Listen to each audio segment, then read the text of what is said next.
welcome everyone. I am John Ryan of Gambling.com, and we had a little bit of an echo there, but now it's gone. But welcome. This is the Manny's Irish Pub Sports Betting Show, powered by the Predictive Playbook and Gambling.com. And I have a very special guest in the house here. As soon as I can get back to the window of my 100 windows that are open, my tabs, Bobby Krivitsky, SportsMapRadio. It's fun to be on the other side, but I'm telling you guys and gals, he's one of the best hosts I've ever had in my entire life. We do a show at about 8:40 Eastern Standard Time at night. It's been about once a week or so, and it's just a lot of fun. And he just tees everything up perfectly for me just to rattle off, with my diarrhea mouth of analytics. But welcome to the show, Bobby. I know everything's going pretty well for you. Anything special going on at SportsMapRadio and other places that you provide content? Well, first off, John, the Venmo payment should have already arrived by now, so I appreciate the kind introduction. Worth every penny. And then when it comes to my work, like you said, you're certainly a regular and one of my favorite guests to have on SportsMapRadio. 8:40 Eastern is when you come on and you help to put money in people's pockets and their bank accounts. So we all appreciate that. I know our loyal listeners around the country do. And then you can always check out my work with Inside the Celtics at si.com/NBA/Celtics. Yeah, I don't know if you're even able to comment on this Celtics stuff, but I saw that news, and that's not good. No matter what the outcome is, it's not good. Yes, as you can imagine, the last night and change here going into now this afternoon on the East Coast, I've written extensively about this story as new information comes out, giving my takes on the matter as well. And also in the most recent article that I posted, shameless plug, si.com/NBA/Celtics, you can also find commentary from Jason Tatum about Joe Mazzulla, who is expected to become the interim coach of the Celtics for the season. It's incredible news. I can't even get my hands around it. I really can't. But we'll move on. This was an unexpected bombshell. More ways than one, because it was consensual and it doesn't seem to be anything wrong except for the location. We'll leave it at that, I guess, for now. But where can they find the articles that you have published today? Yes, I appreciate that. Everything when it comes to Celtics coverage can be found at si.com/NBA/Celtics. Awesome stuff.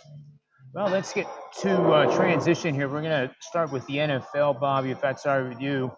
Absolutely. The first game is very intriguing to me, and I can't wait to get your thoughts on this one. We have the Buffalo Bills, who seem to be what the New York Yankees were during the first 3 months of the season in baseball, and then the Dodgers, since then, have just steamrolled everybody.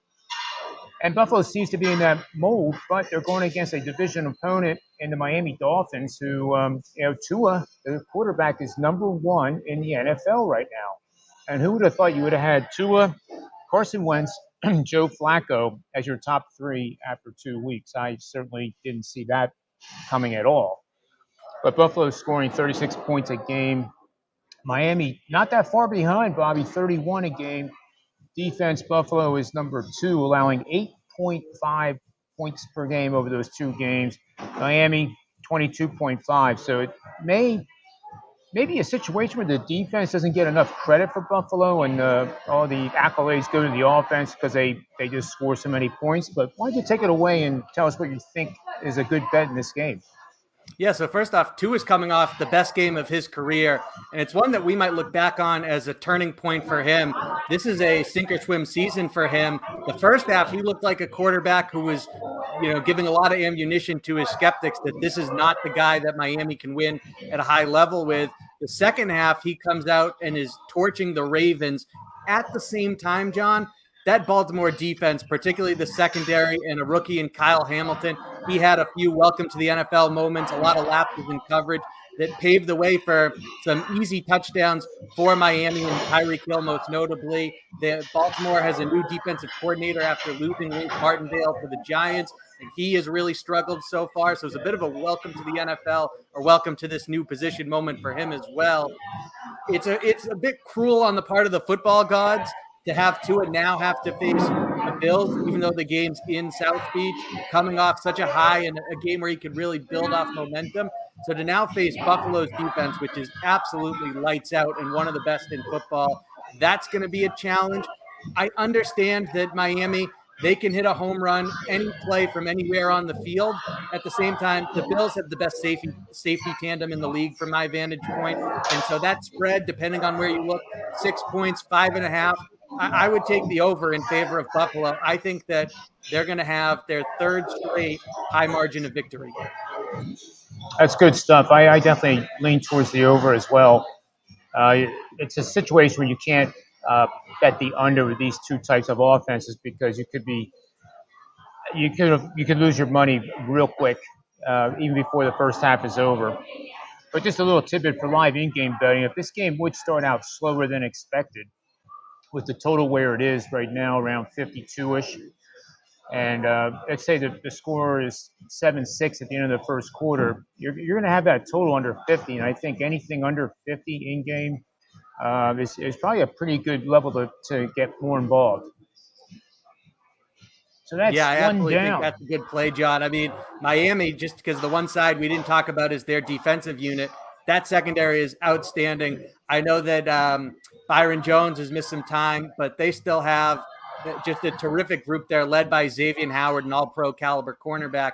So they're no slouches themselves, and it's going to be interesting to see not only what Mike McDaniel is able to scheme up to get all those weapons that they have offensively open, but what this team is able to, what they try to throw at Josh Allen, division rival. So they're familiar with him and that operation, and how they try and utilize the talent that they have, which plays more on the back end, to just try and keep pace with Buffalo. I agree. I have no debate with that whatsoever, Bobby. Let's move on to a game I know you are really excited about. And this is another intriguing matchup. If NFL fans can't be happier with the excitement of the first 2 weeks, you have the dramatic Jets come from behind win over the Cleveland Browns, who played tonight against the Steelers. And I believe I saw ESPN stats said something like it was the first time a team blew a 13 or more point lead with 155 left to go in the game in 2,226 games. If that doesn't get you excited, I don't think anything will. But anyway, in this matchup, the Super Bowl losing Cincinnati Bengals have the hangover from it.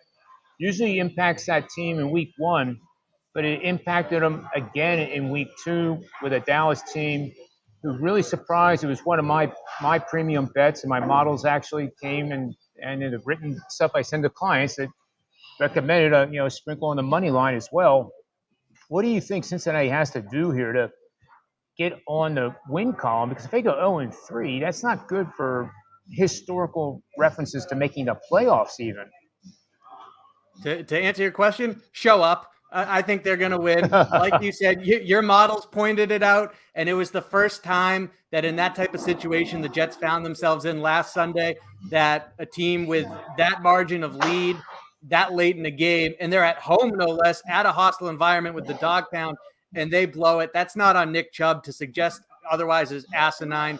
He gave his team a 13-point cushion with under 2 minutes to go. The 2-minute warning ran out after the kickoff too, so the Jets only had 2 timeouts to be able to stop the clock with, and their defense blew it. They had breakdowns at safety with Grant Delpit, much like Kyle Hamilton in Baltimore.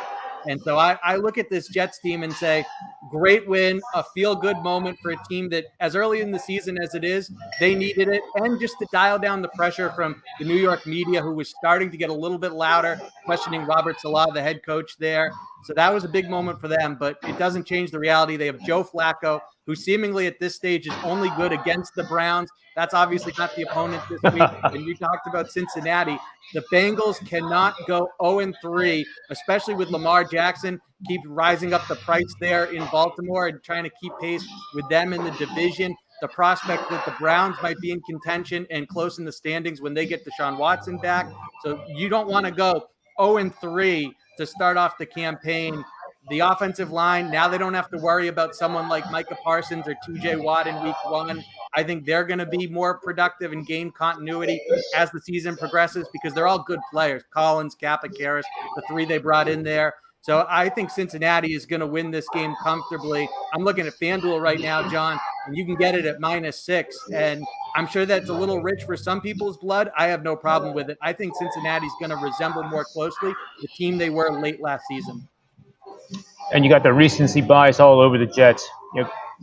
Jets fans, Jets backers, whatever, they saw what they saw last week, and now they look like a playoff contending team, which is a dramatic overreaction. They're not a playoff contending team just yet. They might be heading in the right direction, but more time is needed for sure.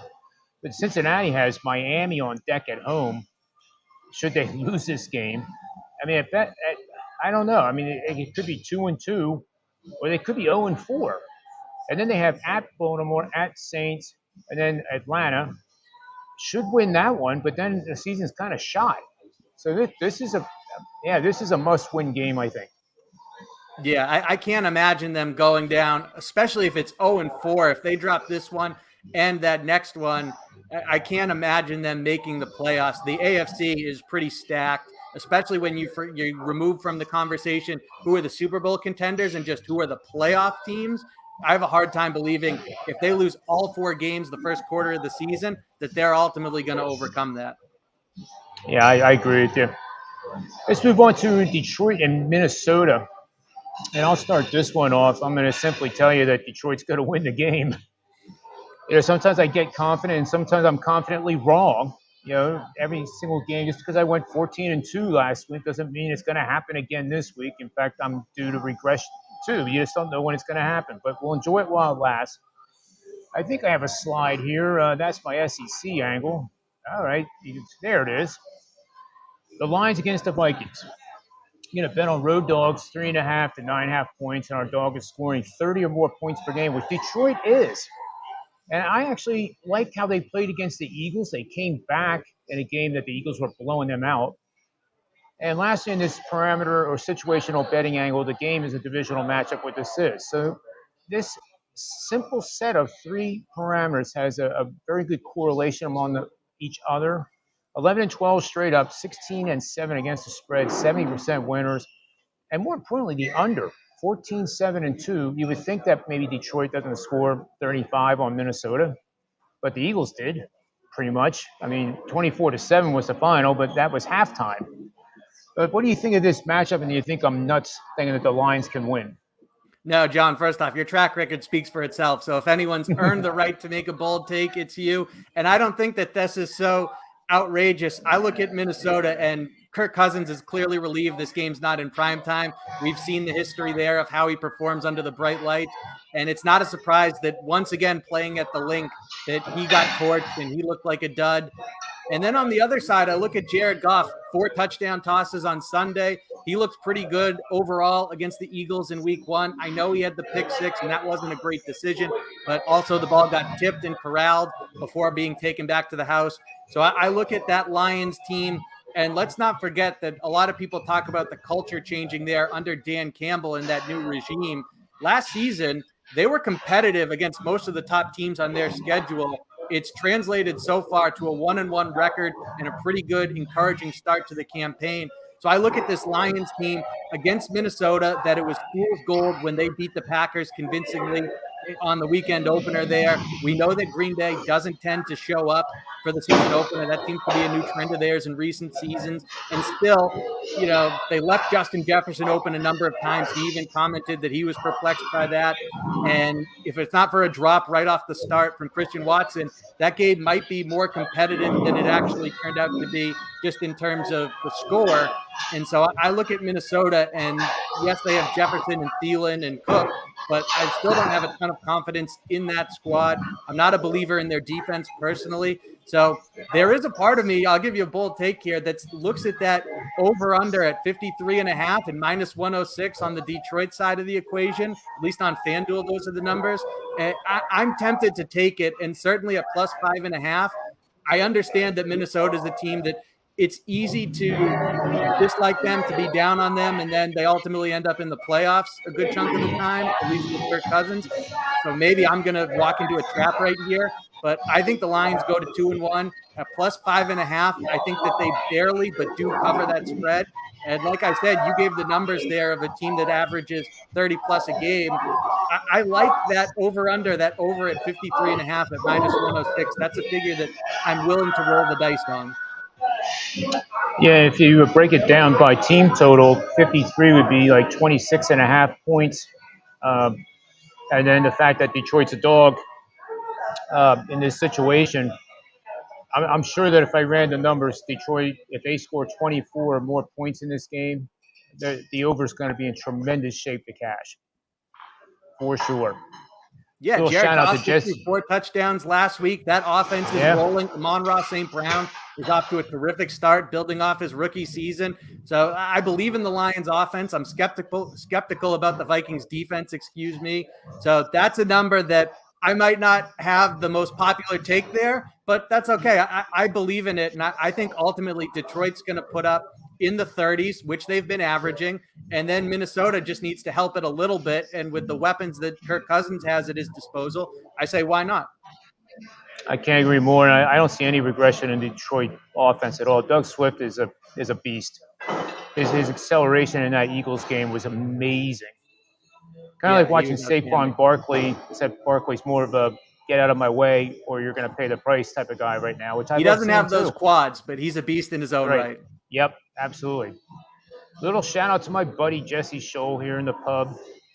He recently moved, Bobby, from Vancouver to Thailand. And we did the show together, the three of us, and he was in Thailand already at the time. Oh, that's right, yeah.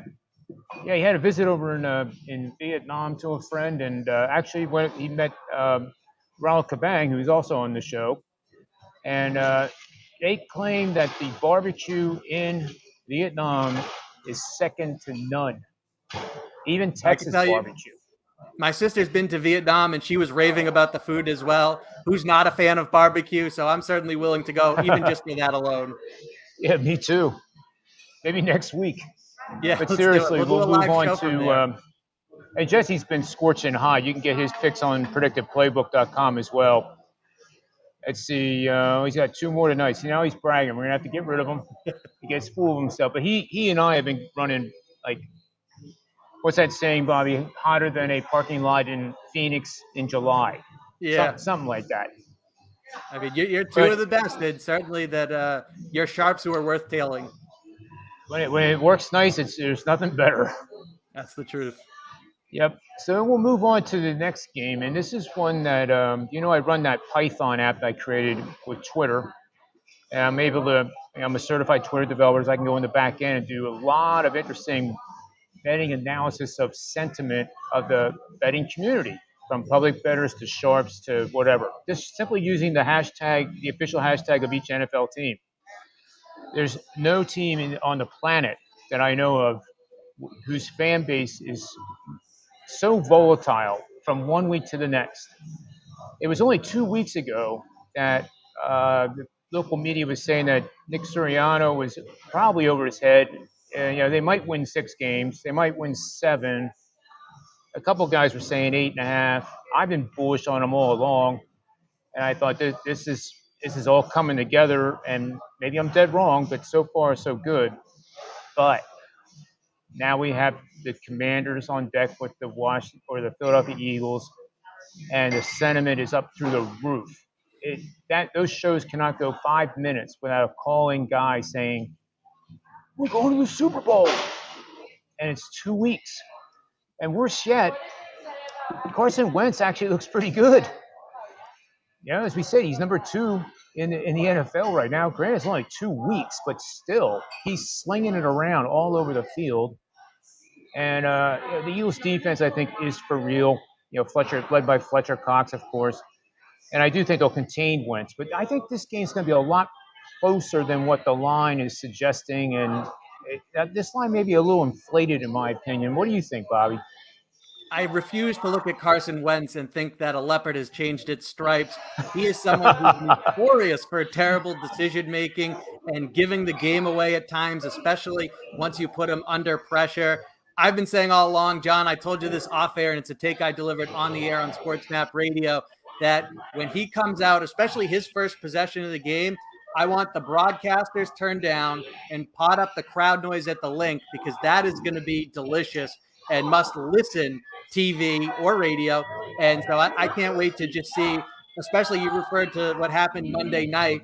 The link in primetime is one of my favorite environments. It comes through the TV. To be there is incredible. And I'm not surprised that they ripped up Kirk Cousins and the Vikings. I think the same is in store, that yes, revenge is a two-way street, and Carson Wentz, you can bet, who's playing well, is going to be heavily motivated. I'm just not a believer in him. And I think that in that environment, if things go south, he's not a quarterback that deals with adversity well. So I look at the Eagles -6.5, and how A.J. Brown has unlocked the deep third of the field for Jalen Hurts in this offense, all the weapons they have, and then how well the defense was clicking against Minnesota, against Justin Jefferson and company, and just how well Darius Slay did. I love the acquisition of Chauncey Gardner-Johnson. And so I look at this team, and ultimately I think the Eagles are going to cover that -6.5 and do so convincingly. And if I'm wrong and Carson Wentz rises to the occasion, I'll tip my cap and walk away with the L. I can't agree more. I can't agree more. I think the regression for the Eagles is coming. I think they get better and better each week, but at some point there's going to be that clunker, and I just don't know where it is. But I doubt where it's going to be against Washington this week. Let's talk a little college football with the time we have left, Bobby. I know you were looking at Minnesota 3-0 in this season, kind of a surprise team out of the Big Ten here. Michigan State 2-1. That was one of my play against last week with Washington, and we talked about that on the Sports Map Radio show Monday night. Whenever you see an unranked home favorite going up against a ranked favorite, it's on my radar right away. And there was two of them last week, and both of them cashed rather easily. So, and now seeing Michigan State come home, once being ranked, now not ranked, and they're a dog to Minnesota, that's a head scratcher. And I think the market's telling us that we probably want to be on Minnesota here, but what do you think? So I'm trepidatious to go the other way against you, John, but I'm really worried about the loss of Ottman Bell for the season. He was their leading receiver, Minnesota, last year. I think that's a major blow. I'm curious to see how Michigan State bounces back after getting thumped out in the Pacific Northwest against Washington. To lose the game, not particularly surprising. To get thrashed the way they did it's a Spartans offense that loves to run the football and does so successfully. I can see this being a low-scoring game, but ultimately with this game being in East Lansing and some of the concerns surrounding this Minnesota offense now, I trust Michigan State, and +3 is a pretty good price in my opinion. You brought out some stuff here I just pulled up. Minnesota's opponent power rating on my stuff is 9. Michigan State's opponent power rating is 28. So even though they got thrashed, they're playing much tougher competition. Minnesota's 3-0, both straight up against the spread against New Mexico State, Western Illinois, and Colorado. And no disrespect to those programs, but they're not going to be challenging for the college football playoff anytime soon. So I like how you're changing my thought here too. Minnesota has that ground attack. I think Michigan State can get it together and bounce back here. They only had 42 rushing yards against Washington. That's going to come back with something. So I like your take on that game. I'm going to have to dive into that one a little bit more. Every now and then I get one right, or we'll see at least. You do get more than one right, Bobby. You're equally as good as I am, that's for sure. Let's see, 3:30 Saturday, and I can feel like almost like an earthquake coming out of Knoxville. The Tennessee Volunteers have lost 5 consecutive games to the Florida Gators, who, for whatever reason, they just don't like. I don't think it's reciprocated all that much by the Gators, but the Gators find themselves as 10.5-point underdogs. And that line right away told me that, all right, well, maybe this is the year that Tennessee is going to wallop them. Well, make a long story short, my analytics, and we do staff picks over at gambling.com, Bobby. We do our picks. And I did, for that little contest, I did pick the Gators. And honestly, I'm going to sprinkle the money line on this too because I just don't see why in the world the Gators are 10.5 point dogs to Tennessee, who's I think the Gators can put up 28 on these guys, and if they do, historically, when the Gators score 28 or more, they cash a lot of tickets at about a 75% clip. Yeah, obviously, if you don't think the Gators are going to score 28, then maybe Tennessee is the side. But what's your lean on this game? So I look at this Florida team and I'm disappointed. I love Anthony Richardson, who's got, he's probably going to be a first round pick. And then you look at the speed that they have defensively, but they were on the ropes about to lose to Utah in the swamp. The same can be true said against South Florida on Saturday when all of a sudden they get a huge turnover to prevent Florida from putting more points on the board and give the ball right back to the Gators in great field position. They go down there, 2 bad snaps in a row. Some programs just losing is in the DNA, and that seems like it's the case with the Bulls. They were in position where they should have, at a minimum, been able to tie the game, and they couldn't come away with points at all. And if you saw that kick, the missed field goal, it was pretty impressive where there's not even much of a hold. He's essentially just booting it off the ground, and it had the distance. It just went wide. But South Florida, a program that can't stand prosperity, so they choke it away at the end. So Florida, for the talent they have, that's what you're betting on with this team. But even in victories, has not performed up to expectations and been lackluster. And then I look at the Vols, 3-0, 11th in the country right now, with an impressive win against Pittsburgh, who was 17th at the time, 34-27 on the road, no less. So I really like the way that the Vols are playing. It's a home game for them. It's the first time that Florida's away from the swamp. I'm tempted to ride with Tennessee in this one, but then again, there's also that little caution of sometimes teams rally when they're on the road. So you never know because Florida has more talent than Tennessee. That's not debatable in my opinion. But I'm more impressed with how the Volunteers have played to this point. So I would hedge it and maybe look at a first half bet or something along those lines. Yeah, I like the in-game bet strategy, and the first half bet is basically that as well. If you like Tennessee, you don't have to bet your whole bet pre-game. It's a 62-point total, and the scoring is going to be volatile. You got to think there's going to be a lot of points being put on the board, and I'm certain at some point in the game, there's reason to believe that Tennessee would be a single-digit favorite, especially if Florida scores first. So I think patience there and just doing 50% of your bet size pre-flop and then adding accordingly as the game goes on during that first half is probably a good way to go. Yeah, appreciate that, John. That's how I see it. Is I would tread lightly with this one and play more towards the first half than try to take on the game in its entirety. Yep. And another game you wanted to look at, I'm not sure if this is our last one. I think this is our last one on the list, but Maryland is 3-0, and good for them. And so is Michigan. Michigan's ranked. Michigan's favored by 17 in this matchup. But Michigan has also scored 30 or more points in each of their 3 wins. Historically, this is horrid news for the Michigan Wolverine fans or bettors that want to back them because Michigan's 6-22 against the number following 3 consecutive games scoring 31 or more points going all the way back to 1992. So regression is weighing pretty hard on this Michigan team, even though they are on paper a much better team than Maryland. But Maryland now has that, they're not that doormat right now, and they've got to be playing with a lot of confidence. Do you think Maryland has what it takes to go after Michigan and possibly upset them? So Maryland's coming off a nice win against SMU, and that offense is explosive, led by Talia Tagovailoa, little Tua.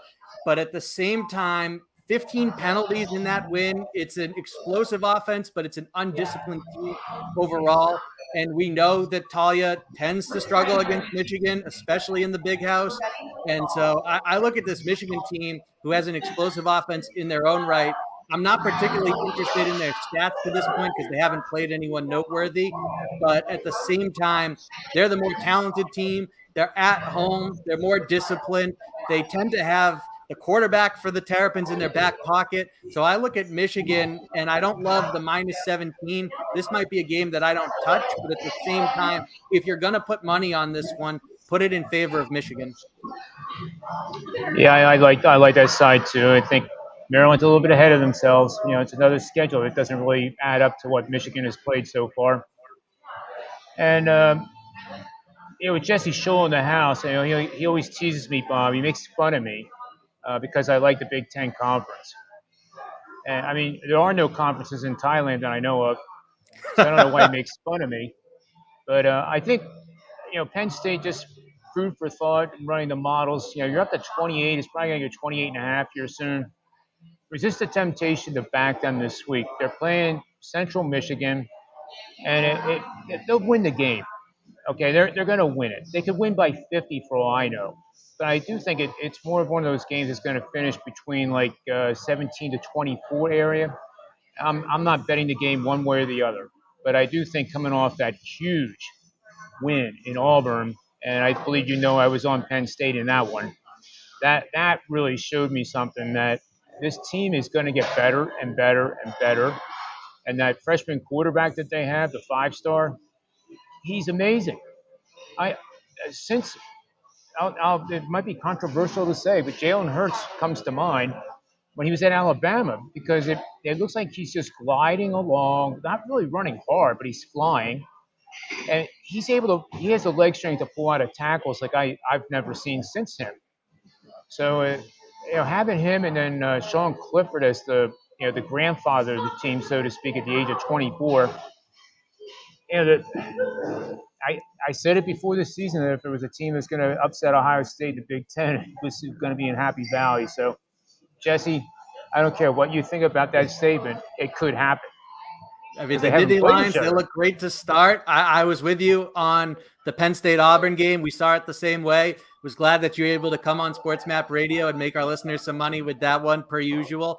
And I look at this Nittany Lions team, and to have two really promising options at quarterback in the reliable veteran in Sean Clifford, and then to have someone off the bench that you can bring in who's more dynamic and has a higher ceiling, that's a really exciting tandem, and it speaks to the team having that necessary insurance policy at the most important position. So I like the dynamic that Penn State has going for itself this season. Yeah, I think you're right. The chemistry looks just phenomenal. I think we covered all the games we wanted to go over, Bobby.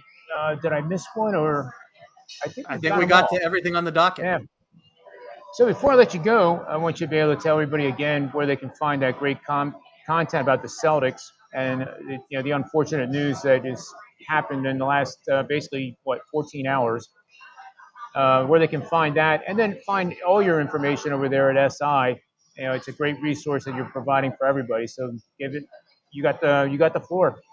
John, really appreciate that. So you can find my work inside the Celtics. The URL there is si.com/NBA/Celtics. And then you can follow me on Twitter, all my content, all the radio show links for Sports Map Radio, and just my general thoughts, mostly about sports, but not always. Sometimes we go off the beaten path, at Bobby Krivitsky. Not the easiest last name to figure out. So even though you have it there right in front of your screen, I'll say it in case anyone just has an audio version of this, at BOBBYKRI, V as in Victor, ITSKY, at Bobby Krivitsky. Great stuff, Bobby. I have a play in the NFL going tonight on the total over at PredictivePlaybook.com, so you can go over and get that. You can get it at a guaranteed price, meaning that you pay for it. If it loses, you get credit for more picks, or you can just pay for the price at a much lower price level. So make sure you take advantage of that. I feel pretty good about that one as well, and I guess I should feel pretty good riding this 14-2 wave of mine, and hopefully it doesn't get to be a tsunami wave that ends up crushing me. But that's 28 years of experience talking, Bobby, because I know the reality of the whole situation is that, I'm not going to be 28-4 come Monday. I would love to be. Hell, I'd love to be 29-3. But it's probably gonna, hopefully just have a winning week. That's all I try to do. And sometimes the winning weeks get to be big, and sometimes the winning week efforts end up being losing. But over the course of the season, we do pretty well. Just keep stringing them together, John. Your listeners know it. I don't have to plug your work. I mean, you're outstanding, and everyone on here, I'm sure, is, if they're looking to make bets, whether it's tonight or the weekend in collegiate and NFL football, plus MLB and everything else going on, I'm sure that everyone on here is smart enough to realize that they should check with your takes and your insight before putting some money on the line. Appreciate the shout out there, Bobby, as always. So that'll take care of our show today. We'll be back again tomorrow with some more video clips that I do. There's probably about 4 or 5 2-minute betting systems in all the sports up there, Major League Baseball, NFL, college football. So take advantage of those. And Bobby, thank you very much for your time. And until the next time, remember the 2 things I always say: bet with your heads, never over it, and may all the wins be yours.